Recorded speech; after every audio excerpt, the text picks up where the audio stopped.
মোৰ কথা আছিলে তোমাৰ লগত কোৱা অকলে ৰ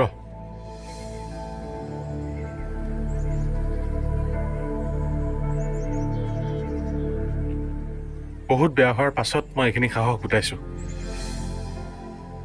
মা দেউতাৰ বাবে যিখিনি কৰিব লাগিব তাৰ বাবে সময় কম হ'ব ভাল পোৱাৰ বাবে সময় খৰচ নকৰো দিয়া বিশ্বাস কৰা ৰাজীৱ তাক ভাল পাওঁ বুলি কৈছিলো মই তোমাৰ ওপৰত প্ৰতিশোধ ল'বলৈ তেতিয়া মোৰ বেয়া লাগিছিল কিন্তু মই যদি এটা গম পাওঁ পল্লৱ বা কৃপালক তুমি ভাল পোৱা তেতিয়া মোৰ অকণো বেয়া নালাগে